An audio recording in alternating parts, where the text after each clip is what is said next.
बघा मी कशी राहते ना, चेहऱ्याकडे जरा लक्षच देत नाही. माझ्या चेहऱ्यावर बघा कसे असे खड्डे खड्डे झाले आहेत आणि कधी फोडे फोडे आलेले आहेत. म्हणून आता मी चेहऱ्याला काहीतरी लावत आहे. तुमच्यासोबत सुद्धा शेअर करते. तुम्ही पण बघा आणि तुम्ही पण ट्राय करा. थांबा.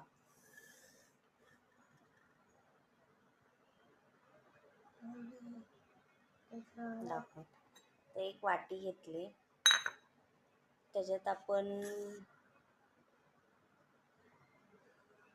त्याच्यात जरासं बेसन घेऊया. 1 चमचा बेसन घेतलंय. आपल्याला जेवढं चेहरा लावायचं तेवढंच घ्यायचं, जास्त बनवायची गरज नाही. नाहीतर कोणी बनवून ठेवू पण शकता, फ्रीजमध्ये ते राहतं, बनवलेलं राहतं. पण जराशी हळद घेतली आणि जरासं दही घेते. दही कसं शरीरात चांगलं असतं, चेहऱ्याला लावलेलं. पण कच्चं दूध पण लावतात, पण कच्चं दूध नाही माझ्याकडे. दूध तापवलेलं आहे, दूध कच्चं नाही. आणि हे चंदन पावडर आहे, ते जरासं टाकूया. त्याने चेहऱ्याला जरा ग्लो येतो असं म्हणतात. पण मी कधीच काही चेहऱ्याला लावत नाही. माझा चेहरा असाच असतो. कोणती क्रीम पण मी कधी वापरत नाही ना, फेसवॉश वापरत नाही, काहीच नाही वापरत. पण आज म्हणलं घरात सामान आहे तर जरा लावून बघावं आपण. आणि आज वेळ पण आहे ना, आज संडे आहे, सुट्टी आहे कामाला पण.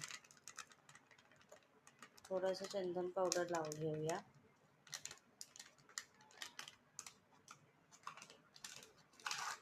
आणि ते आता मिक्स करूया आपण, चमच्याने मिक्स करूया. जरा पाणी थोडं थोडं लागेल असं पाणी टाकून मिक्स करूया. जास्त घट्ट पण नाही, जास्त पातळ पण नाही करायचं आहे. आपल्या चेहऱ्यावर राहील असं अप्लाय करायला आलं पाहिजे, तसंच बनवायचं. मी तुम्हाला बनवून दाखवते. आणि आपण त्याच्यात बेसन टाकल्यामुळे बेसनाचे गोळे तयार होतात. ते गोळे जरा झाले नाही पाहिजे. तयार झालेलं आहे. मी आता चेहऱ्याला लावून घेते. असं सगळीकडे लावून घ्यायचं चेहऱ्याला. असं पूर्ण चेहऱ्याला अप्लाय केलेलं आहे मी आता. तुम्ही बघू शकता. असं लावायचं आणि 5-10 मिनटं सुकायला ठेवायचं. मग चेहरा क्लीन करायचा. 5-10 मिनटं आता सुकू द्या.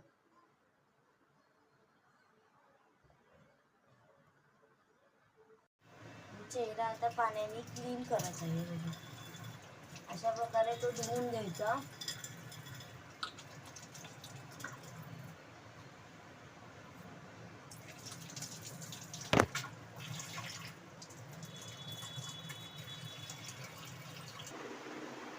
तुम्ही बघू शकता मी पाण्याने चेहरा धुवून आलेली आहे.